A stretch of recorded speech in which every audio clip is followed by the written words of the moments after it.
let me try to do two things in the same segment. Okay. We all know this has been a devastating storm throughout the whole Texas Gulf Coast region, and there are going to be tremendous needs that have to be met, and not all of those needs will be met by government. We will need partners, and as you know, the city and the county have set up a joint relief fund, the Hurricane Harvey Disaster Relief Fund. And that there are a number of people who have already stepped up, and I cannot be more pleased with the fact that our corporate leaders are really stepping up in a major way. And not only in terms of their financial contributions, but in terms of supplies and clothes, baby formula, you name it, that many of the people in our shelters need. Many of those things, or all of those things that I've talked about, have been provided by Walmart. And I cannot thank Walmart enough for their generous contribution to people in their moments of need. They're one of several corporations, but Dan Bartlett is here today as Executive Vice President of Corporate Affairs at Walmart, along with several people who are with him, flew in this afternoon to kind of look at take a look at what's happening at George R. Brown, the shelter, but they'd already provided a number of items that our people needed. And then to add to what they have already given, Dan also came on behalf of Walmart to make a contribution to the relief fund of $2 million. And so I really want to thank them for their generous contribution to this relief fund. It certainly is going to be needed as we move forward. Now, that's just one part of their give. The remaining portion is contributing another $18 million, a $9 million match when people go and purchase, and up to $9 million, they will match it by another $9 million.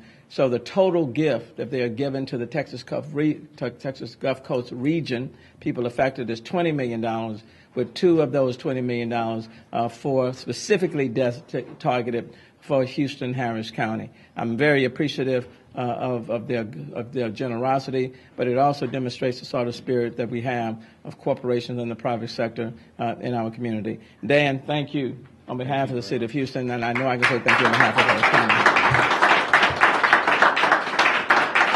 Thank you, Mayor. It's a real privilege for us to stand here shoulder to shoulder with the people of Texas. We are Texans ourselves. We've been in these communities for many, many years, and we hurt when our fellow Texans hurt. And as the mayor said, we've been here with our supplies, with our own associates. We've had over 11,000 of our own associates who've been impacted by this storm themselves, but they're working very hard, tirelessly, to get the stores back open so they can serve the customers, make sure they have the goods that they need. Our truck drivers have braved this bad weather. They've already made over 1,000 truckloads worth of supplies. A lot of that is water and other staple stock that is needed, particularly at the shelters. But today's announcement to say that we're going to step up even more. $20 million commitment, as the mayor said, $2 million going directly here, but also in a way in which our own customers, as they want to support efforts, we will match every dollar with a double of that match, up to $10 million. And many of those dollars will go directly to these sheltering operations to make sure not only that they have the personal hygiene goods and other things like water, but if there are things we can do for families with kids to make sure they have board games and video games and things to try to bring some sort of normalcy to a period of hectic drama and strife, is just a little bit more that we can do as a company to say we're here to help. And so we understand that the days and hours and weeks and months to come are going to be difficult, and this is going to be a long process, and we're just here to say that Walmart's going to be there every step of the way. So thank you. Thanks. Thank you, Dan, and thank you for the corporation, for Walmart, for the contribution. And Walmart will join companies like Waste Management that have given a pledge to give $1.5 million to the same relief fund, along with NRG that's making a contribution as well, and a number of others. But look, government sector is not going to be able to do it alone. And we need the support of the private sector, and we have some very generous companies. And that's why when anybody say, woe is Houston, don't feel sorry for us. The sun came out on yesterday, and we are rebuilding, and we're doing it quickly, and we will do it with the help of companies like Walmart. So thank you so very much.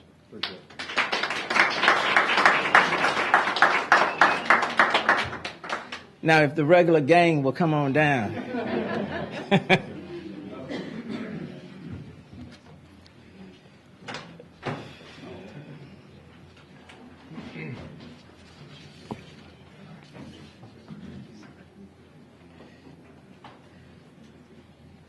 think I'm going to continue to start with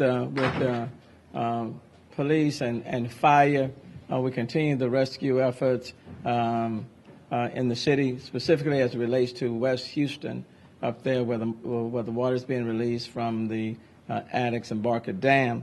But the curfew went into place last night. I want to thank Houstonians for cooperating with us. It's from 12 to 5, and as you know, it's for public safety purposes and make sure that people who are out of their homes, that they don't have to worry about their homes being burglarized or anything of that nature. We're very, very serious about it, and so it went very well. And like some people may have been stopped last night and asked, why you may have been out, and when they indicated either they were going to work or coming from work, there were no citations or anything given. So last night was a good night. It's my hope that tonight will be just like last night. But please bear in mind, the curfew is in effect. The curfew is still in effect. We do want you off the streets from 12 to 5 unless you are going to a shelter, in need of a shelter, going to work or coming from work. We need you off the streets from midnight to 5 o'clock. I would tell you what my dad used to say for anybody that's out after 12 o'clock, but since this is being broadcast, I'll have to tell you in private what he would say. But the curfew is in effect from midnight to 5 o'clock. Please clear the streets at that time. But let me call on Chief Satterwhite for his report. Thank you, Mr. Mayor. Good afternoon. So, about the curfew, I want to start with that and say thanks to the city of Houston and to the citizens of Houston. Last night we made no arrest for the curfew. People are working with us. We still certainly have individuals going out, and we've had to conduct enforcement activities and make arrests, but we had no curfew arrests last night. Just to make that clear. Tonight we ask again that people stay indoors. Again, it's for your safety. It's our ability to manage this situation and to take care of those people most in need. And so please adhere to that. Stay indoors if you can, and don't go out unless you have to. I want to say thanks to the citizens of Houston, the community. On behalf of all of our officers, I keep getting reports from all of our officers of just the outpouring of love and that the citizens and the public are showing to officers wherever they see them. And that matters. So thank you very much for that. They're working very long hours. We have not let them go home. Except for very extreme circumstances, we have kept them on duty. And when they needed downtime, we sent them to a cot or a couch or something like that. But we have kept them working, and they will do that, and they will continue to do that and serve the city. That is our job, and that is our mission. But it is taxing. But I'll tell you that every time the public reaches out and supports us and shows that personal support to every officer that they see on the street, that's why we do it. I mean, not for the gratitude, but it does. But we do it for you, and we do it for each other. So thank you. As of today, we've received 5,000 calls for service and that includes high water rescue, but a whole lot of other types of calls too.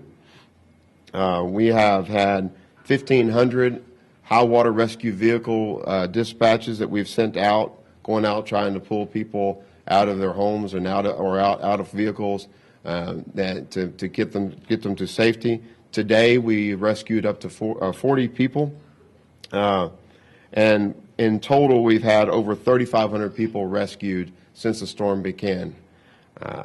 I want to also extend my thanks to all of our partners. It's not just the Houston police officers out there. It's the Houston Fire Department out there. It's so many other first responders that I know I'm going to get in trouble because I'm going to miss so many. But I do want to say thanks to the state and to DPS. Thanks to the Coast Guard who have been amazing. Thanks to some smaller agencies that have sent their people out and got them out here early and went to work in Williamson County. And thanks to Austin. And that is just a small percentage of the agencies, of the departments, of the people that are reaching out, our colleagues in the public safety sector that are coming to us, and the calls and the response is just unbelievable. We really appreciate that. And on behalf of Chief Acevedo, I really want to thank everybody. Thank you. Thank you. I also want to acknowledge, I received a call from the representative, I think the 100 Club, 100 Club, that indicated that to the Perez family, the wife, that she will be very quickly being given, I think, a check for about $25,000 from the club, and all of the bills of Sergeant Perez will be taken care of. For their mortgage, credit bills, you name it, they're going to wipe those clean. So I'm going to pray that we continue to lift up the Perez family in their loss. And then I had a chance to talk to the Admiral of the Coast Guard. You know, they tried to go into the Beaumont Port Arthur area last night. It was very difficult because of the rain that they got, and I think they ended up getting anywhere between 20 to 24 inches of rain on yesterday. So they got quite a bit. This has been a storm that simply does not discriminate based on geography. They've been taking a look at the port, and they will be making some progress there, and hopefully our port, and I haven't talked specifically with Janice Longoria, but hopefully the port will be opening real soon. And then there were 2 ships that were scheduled to dock in the Galveston area last week, leading up to the storm on Saturday. One went to New Orleans, the other one went to Miami, and I think both of those ships are expected maybe to come in on this coming Friday. And I think there are about 6,000 passengers on those 2 ships. Let me call on now Chief Pena. Well, Chief Mann. Chief Mann will be speaking on behalf of Chief Pena. Okay. Good evening. The fire department has continued today to operate in our rescue and recovery operations. We've been working in 3 primary areas today: the Kingwood area, the area off of I-10, the Maxey Road, Normandy area, and then as well as the area out west of Houston, I-10 Eldridge, Briar Forest area. We have seen a transition from rescue calls more to recovery operations. The calls for rescue have begun to stabilize, especially in the Kingwood and the I-10 area. We will continue to be operating in Kingwood and as well as the far west side again tomorrow in our operations. We've had, since this operation has begun, we've had over 15,000 calls for assistance, and we have, most of our crews have been on duty, and we've now nonstop. We've begun to transition our crews. They're now working 48-hour shifts nonstop until in our recovery and rescue efforts, and that's what we'll be doing ongoing. Tomorrow, well, first off, let me echo what Chief Satterwhite said regarding the community. I want to thank the community for the outpouring of support. Again, we're receiving the same information that the community is, the amount of support that our first responders have been receiving has been overwhelming. The food, the water, the things that they need to have been working for days and days on end have been met by the community. And we just thank you so much for all your support. It means a lot to the first responders out there. Tomorrow we're going to begin transitioning in the portion of our city that has seen some recession in the water from a rescue mode to more recovery operations. We're going to begin what we call our wide area search in the areas that have been most heavily impacted. Tomorrow we'll be starting in the southwest part of town. We'll be doing basically a block by block, door by door search of structures that we believe have had 3 foot or greater of water in them to assure that there are no people that we have left behind. We'll be looking into those areas beginning tomorrow morning. Those areas of town we can get into at this point, and as the water recedes in other areas, we will continue those operations throughout the city. This will be an ongoing process with a lot of boots on the ground. We are going to be integrated with the FEMA Urban Search and Rescue teams, along with Houston Fire Department, are jointly conducting these operations beginning tomorrow. And again, we'll be going throughout the city doing this. This will be a 1 to 2 week long process, again, to assure that we have addressed all those areas that have been hardest and most impacted. Thank you. Thanks, Chief. We've talked about the airports only in passing in recent days, but Mario Diaz, the director of the Houston area, Houston Airport System, is here. Mario. Good evening, everyone. Mario Diaz, director of the Houston Airport System. At 4 p.m. this afternoon, the Houston Airport System lifted the restriction on commercial passenger operations at our 2 international airports. About 15, 20 minutes ago, United Airlines brought in its first flight from Los Angeles International. They will be bringing an additional 5 aircraft this evening from their hubs. They would be San Francisco, Denver, Chicago, Newark, New York, and Washington Dulles. They will be taking 3 aircraft out this evening. Tomorrow we will have our first set of international flights, the first aboard Air China to Beijing, the second on Turkish Airlines to Istanbul. On Saturday, midday, Southwest will resume and ramp up all of its flights at Hobby, domestic and international. And then by Sunday, we expect to have a full complement of international operations and 75 to 80% of domestic. Over the ensuing week, we expect to be up to full schedule operations and normal operations for all passenger activity at the airports. I would like to say this, please. We are in a phase now where we're ramping up operations, so please, passengers, do not come to the airports unless and until you have a confirmation of a seat on a flight. You either have checked in on the internet and have a boarding pass, or you have received confirmation from your airline that you are have a seat on an aircraft leaving the airport. I would say that because we know that there are a limited number of seats, and the airlines are really going to be in a ramp-up mode at this point. And with that, I would be happy to take any questions you might have. Is all the staff able to make it? I know this is a gradual process, but is all the staff going to be able to make it to handle the volume of customers? Houston Airport Systems, yes, we have a full complement of staff. They have stayed on. We're bringing in a fresh crew, so we have no doubt we'll be able to handle it. The airlines, and let's also remember we have the agency, the Transportation Security Administration, Customs and Border Protection, the FAA. They have got to bring in all their staff. The TSA, for example, has 100 agents up in Dallas-Fort Worth that will be bringing them in. So these assets were essentially placed strategically around the region so that they could easily come in. Thank you. Thanks, Brian. With regards to the shelters, you know, George R. Brown was the largest shelter. We reached a count of about 10,000 individuals. I am pleased to announce that we're now down to about 8,000 people have started to kind of transition. So that is good news. We are no longer accepting any new people. At the George R. Brown, if people come in, we will take them by bus or some other mode of transportation to the NRG shelter. So the NRG shelter is now up, functioning, ready, available for them. And so if by chance, if you come to the George R. Brown, we will then transport you to the NRG. And so I would encourage any individuals who may need shelter to go to the NRG. I've talked to the county judge. There's plenty of space. They are well equipped to handle whatever needs that may exist, and plenty of space. So please, I would encourage you to go there. There is no longer a need to accept donations at BBVA. Houstonians have been very, very generous in their contributions and their donations. And so there's no need to accept any more at BBVA.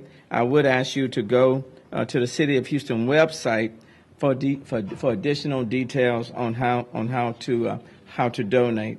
Certainly, we would not have been able to get people to the various shelters without the help of Metro. We certainly appreciate them. They have gone over and above board in meeting the needs of all Houstonians and people in the Metro service area. Karen Padman, chairperson of the board, is here. Karen. Thank you. I'm so glad to report that we are able to resume service tomorrow on a limited basis.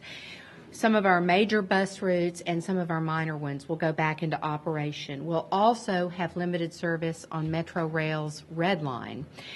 We will not resume park and ride service until Tuesday, and the HOV-HOT lanes and Metro Rail green and purple lines will remain suspended until further notice. But you can go to ridemetro.org and figure out all of the buses that we will have running, the portion of the red line that will be running, and the times of those running. We ask you to our public to be indulgent with us because things might not run as precisely on schedule and our next bus texting might not be quite as precise as we get back into gear, but we are getting back into gear. Our buses on the major routes will be running about every 30 minutes. Rail from Fannin south to Downtown Transit Center will be running about every 15 minutes. And we have also resumed medically necessary and life-sustaining Metrolift trips today. We continue our support for the rescue operations, working with our community partners. We have transported over 7,600 people to shelters so far. Today, we're supporting 3 rescue command posts with 10 buses and police and safety staff at each location. Those are Kingwood, West Side at Memorial City Mall, and East Side at Fire Station 44 on Maxey Road. And we continue to coordinate with the Red Cross to ensure that their supplies make it to their destinations. We're coordinating with shelter operations to provide transport services as necessary. We have implemented a shuttle from the M.O. Campbell Center to a local pharmacy and shuttles from NRG to nearby major stores and pharmacies. I want to thank so very much the entire Metro staff and team for really giving it their all, as have all of the agencies represented up here and beyond out in Houston. So we thank you, and if you have any questions, I'm happy to answer them. Okay. Thank you. Well done. Thank you. And Metro has done an outstanding job. With regards to trash pickup, we started our heavy debris pickup today, and that will continue to be ramped up. So we started the heavy trash pickup today. And then with respect to our regular trash pickup, the regular trash pickup will resume tomorrow. So the regular trash pickup, that is not the recycling, okay, of those other elements, but the regular trash pickup will resume tomorrow. What I've indicated to my staff and team and partners, we need to get back into operation. I think we can do more than one thing at one time, but we still have to address the needs of so many who find themselves in a stressful situation, but we need to get back to our regular business order. And so regular trash pickup will begin tomorrow on Thursday. The heavy trash debris pickup started today. I anticipate there will be a lot of debris. And we're going to move as expeditiously as we can, working in partnership with FEMA to get this heavy trash pickup up as quickly as possible. So we're going to do our very best to push the pace, and I appreciate FEMA and the feds working with us in partnership in this effort. Centerport, Floyd, you're here. You want to just tell us where we are? Yes, sir. Thank you, Mayor. CenterPoint Energy is pleased to report that because the floodwaters have receded, we've been able to make progress in restoring electric service. Over the last few days, the outage count has remained steady at 100,000 customers out, although we've restored 120,000 over the last 24 hours. The number now of customers without electric service is down to 75,000. We've been able to do a lot of field surveillance and assessments, and we've verified that 32,000 of the remaining 75,000 customers are out in areas where our equipment and our people cannot get to those outages. The water will continue to recede over the next few days, and we're going to be at it, but we're excited to report that we're making progress in getting electric service restored. I also like to advise you that since Hurricane Ike in 2008, CenterPoint Energy has fully deployed a smart meter system on the electric side of our business, and the smart meters tell us where the outages are. We can see exactly where they are. We can see how many customers are impacted by a problem, so there really is no need to call us to tell us about power outages. We would like for you to call if you see a down power line. That's a safety issue, but in terms of reporting outages, we know exactly where you are, and we're working to get those outages restored as soon as possible. In our natural gas utility operations in the Houston area, the system's performing well, and we're basically at normal operations. We want you to call us for safety issues. If you smell natural gas, please leave the area immediately. Go to a safe place and call us at 888-876-5786. 888-876-5786. Mayor, we're making progress, and we will stay at it until we get everyone back in service. Thank you. Thanks, Floyd. Appreciate CenterPoint for just being on it. May I say one thing Sure. about the electricity? Thank you. So in regards to the electricity, when the power comes back on, that's a good thing. What we're finding out a lot of times is that if people vacated the house in a haste, in an emergency, and they have an electric stove, for example, and they left their food on the stove, the power was off, no big deal. But as soon as the power kicks back on, the food is still on the stove, and that could be an issue. So if you had to evacuate your home, if you had to leave in haste, we recommend that that's one of the things that you guys that you are mindful of when you get back in your home. Okay, make sure that anything that's electrical that may be affected when the power comes back on, that you secure it. Okay. Thanks, Chief. I know people are wondering, okay, house has been damaged. I need to get it repaired. What do I do? How do I get help? Where's the help going to come from? What's the steps I got to go through? I'm in a shelter, but I want to transition out of the shelter as quickly as possible. What do I need to do? What help is available for me? Those are all very important questions. And one of our key partners, in fact, to say our key partner in this happens to be FEMA, and we're two partners, FEMA as well as Housing and Urban Development. Dwayne, my good friend. Yes, sir. I love me some FEMA, you know.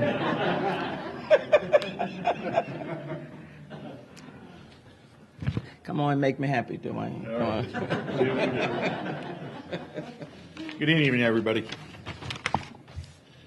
We continue to support our state and local partners as we respond to the disastrous event that has occurred here.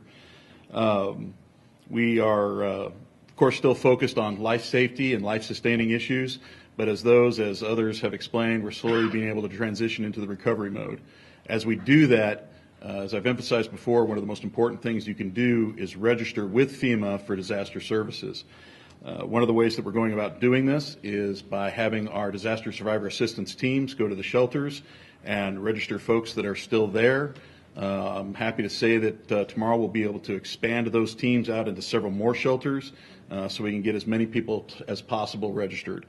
If you are in a safe place, if you have already transitioned out, or you're staying with friends or family, or you're able to stay home but still were impacted, we recommend that you call the 1-800-621-FEMA line to register, or if you have a smart device or access to the internet, disasterassistance.gov, and you'll be able to fill the forms out and get registered through that.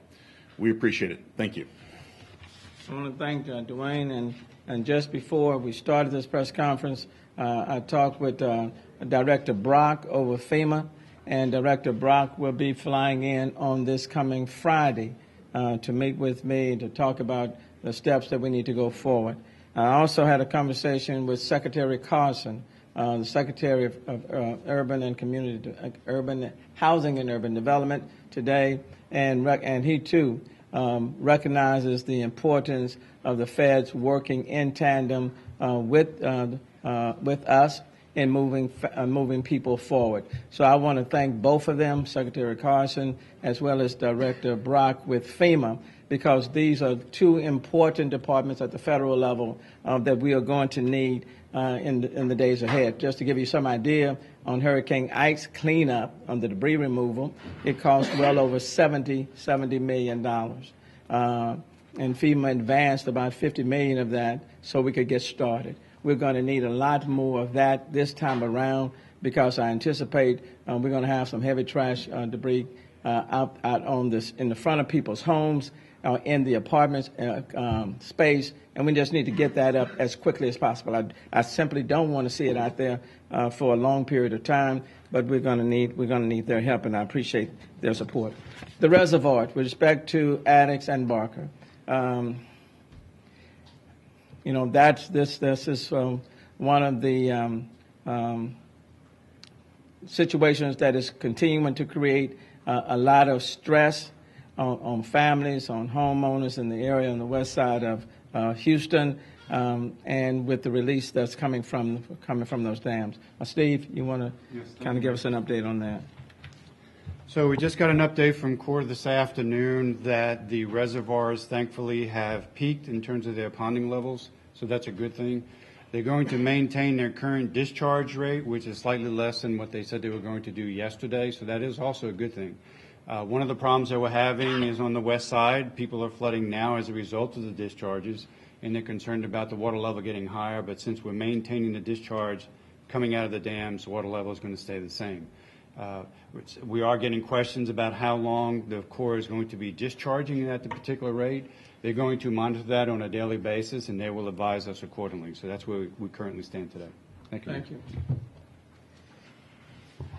That is one issue that is beyond my ability to control, but I certainly feel for the homeowners in the area. And then lastly, we on the Northeast Water Plant, which was a few days ago, there was some concerns about whether or not water would be contaminated, whether or not we could keep that Northeast Water Plant up. And so let me call up Jeff. Where's Jeff? Let me call up Jeff for his lengthy presentation on the status of the Northeast Water Plant. I'll try and be brief, Mayor. The Northeast Water Plant is back into normal operations. The water for Houston is safe. I know there have been some boil orders for some of the utility districts outside the city, but Houston water is safe to drink as is. Thank you, sir. Thank you. And I think that's a good place to at least end our presentation. The system is back to normal with respect to the Northeast Water Plant. The water is safe. The airport systems are back, have renewed their operation, which is good. Metro, in large part, is started back its operations. With respect to solid waste, the trash pickup will resume its normal operation. Power outages are down to 75,000. So we are moving back, getting into operation. So it's my hope that in spite of how massive this storm has been, that the city of Houston will quickly move to get back to where we were and then even go beyond that. So having said that, stop and take any question you may have. I have a quick question. There's been corporate giving, there's been individual giving, there's been volunteers left and right. I don't know how much time you've had to spend on social media, but I have. And I've noticed something that I haven't noticed since 2003, which is when I moved here. The communication amongst people in Houston and just sort of their positive posts on everything. I see a change that I actually have never seen in the years that I've lived here. Do you, in your opinion, do you think Houston has, in one way or the other, and its people changed? You see a change for the better? Well, I mean, who's the mayor? I mean,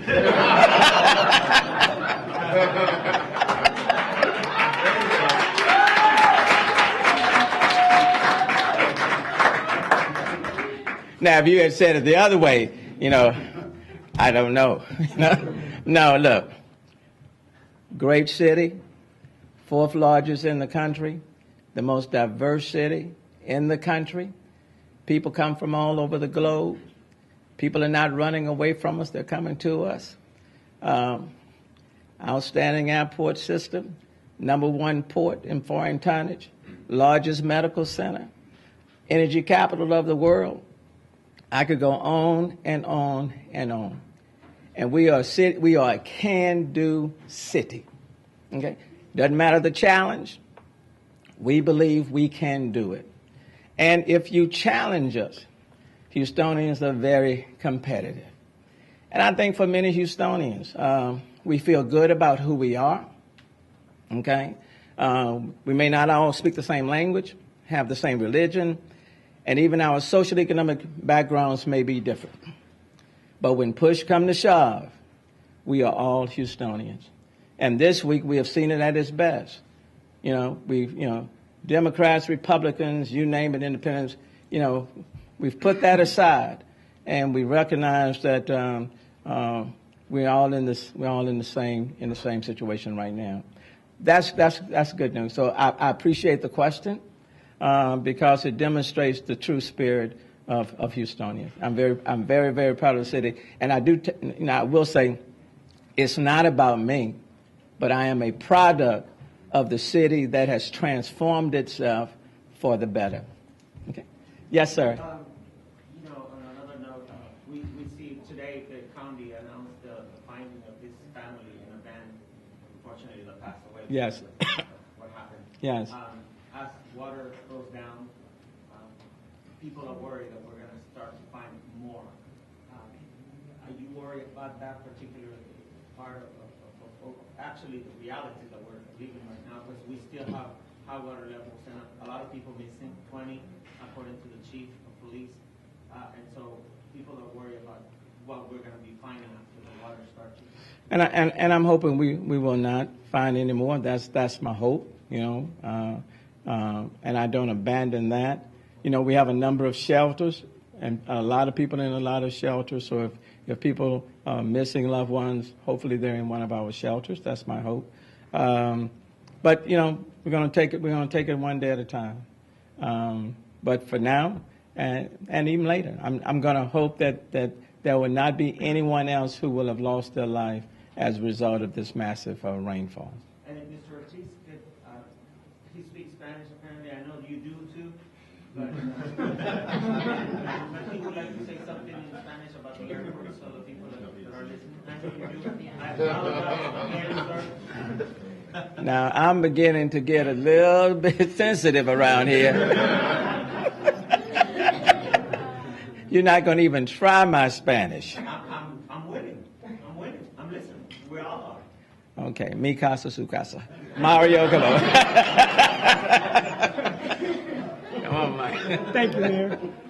Bueno, en respuesta a su pregunta, le puedo decir que empezando a las 4 de la tarde, empezamos a recibir líneas aéreas, vuelos aéreos en los 2 aeropuertos de Houston. Como a las 6 recibimos el primer vuelo de Los Ángeles, que es un vuelo de United Airlines. Vamos a recibir 5 más esta tarde y vamos a ver 3 vuelos salir de Houston esta tarde. Mañana vamos a ver los primeros vuelos internacionales. El primero que va a salir a Beijing, China, y el segundo a Estambul, Turquía. El sábado, Southwest Airlines empezará vuelos domésticos e internacionales, principalmente a América Latina, México, empezando como al mediodía del sábado. Entonces, para el domingo vamos a tener un horario completamente internacional y, por ejemplo, de 70-75% de los porcentajes de los vuelos domésticos. Señor, y quiero que diga algo importante porque en social media han estado poniendo cosas que son falsas, fotografías de aviones inundados. ¿Nos puede decir si los aeropuertos, su estructura, sus edificios están seguros? ¿Recibieron algún tipo de daño que el público deba saber? No. No abrimos los aeropuertos si no estuvieran bien. En ningún tiempo tuvimos problemas con los aeropuertos. Le puedo decir que los aeropuertos han estado abiertos para el Departamento de Defensa, para rescate, y todo el tiempo ha estado abierto. Solamente no han estado abiertos a pasajeros y operaciones comerciales. Gracias. But bottom line, he said that all flights at Southwest Airlines will be resuming on Saturday. That's basically what Mario said in that statement.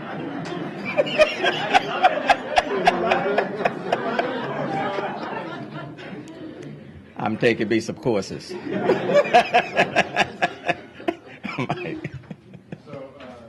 clarify on the shelters, Yes. anyone who comes transmitted during the GRP, they're being taken to NRG. They will be transported by us to NRG. There's ample space at NRG. They're fully serviced. The county judge and the team have put together an excellent operation there. And so we would encourage anybody else that find themselves needing a shelter, I would certainly recommend that they go to the NRG. What is the role of Toyota Center? Was that just a temporary relief valve? Like what's happening? That was an overflow from of the George R. Brown. When it got up to 10,000, we really needed an overflow, and so we used the Toyota Center as an overflow. That facility will soon be closing, and then we will go back to they will go to the NRG, go back to the George R. Brown. And you mentioned various top federal officials that you've spoken with. Yes. FEMA, the Secretary Perry. Yes. Have you had a chance to talk to the President directly about the sorts of things you were talking about today, the sense of urgency? I have not talked directly with the President, but I have gotten a call indicating that we are trying to connect. So, Secretary Carson today, along with Director Brock from FEMA, of course, Secretary Perry, and then on yesterday, they did reach out to me from the White House, and I look forward to having that conversation. Mayor, we talked to Ryan Reed with the Astros earlier today. Yes. 2 hours ago. Talk about your efforts for the game Yeah. this weekend. What did they decide? They want us to do it. Yes. I want them to play. They're going to play. They're going to bring people from the Georgia or Brown over to the game. Oh. Now that would be, yeah.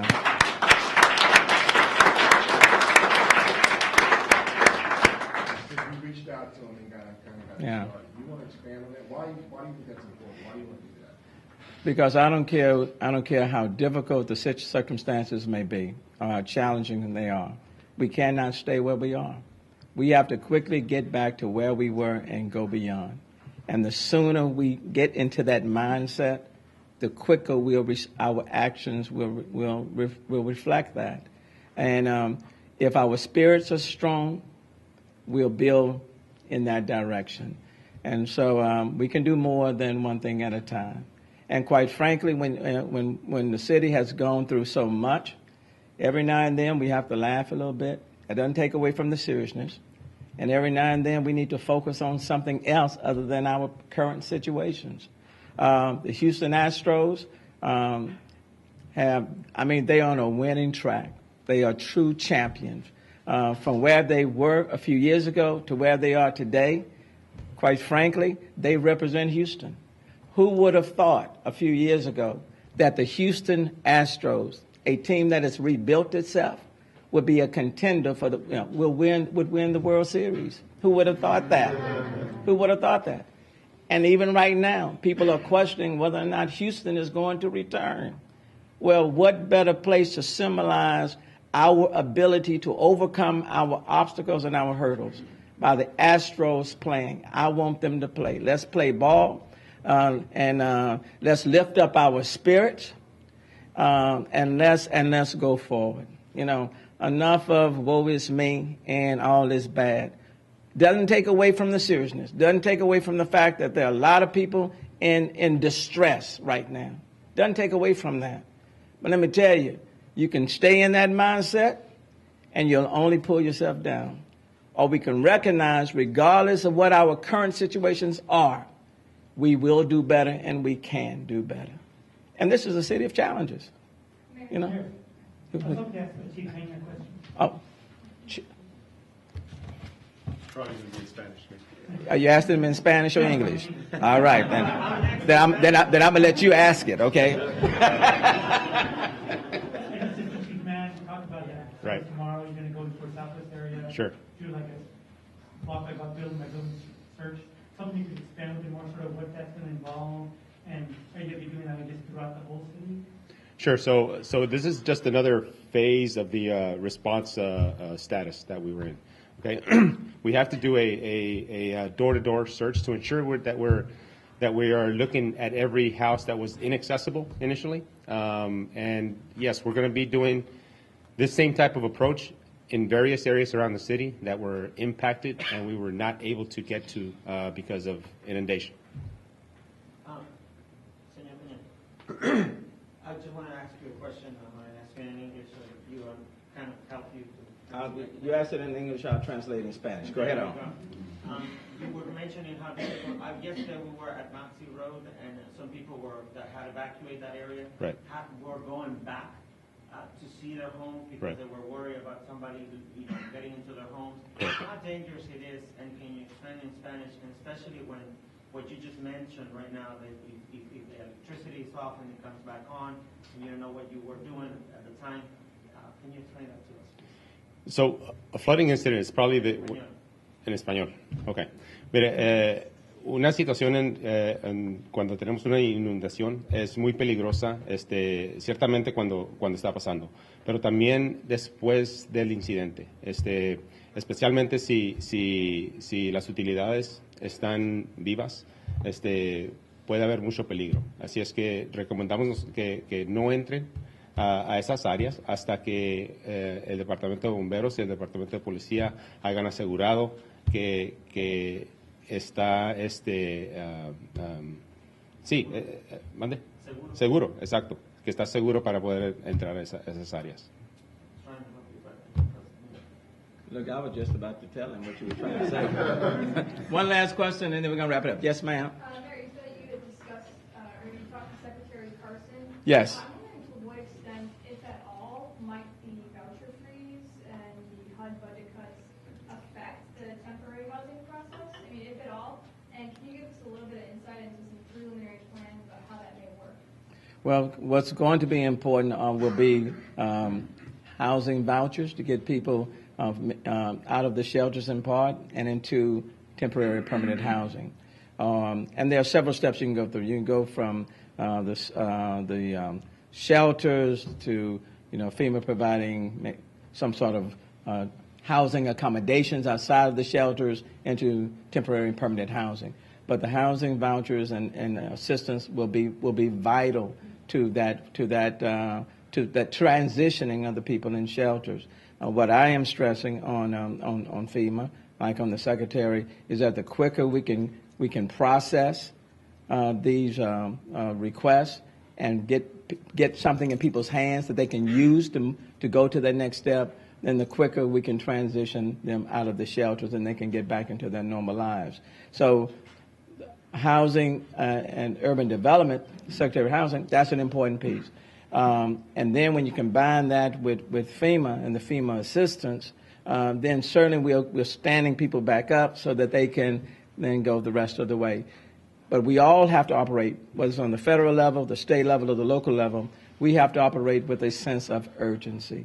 We have to put ourselves in the shoes of homeowners who have been displaced, or in the shoes of people who are in shelters, and we have to ask, what would we want to see happen if we were in that situation? And people want us to move quickly. They want us to operate with a sense of urgency, and that's what we have to do.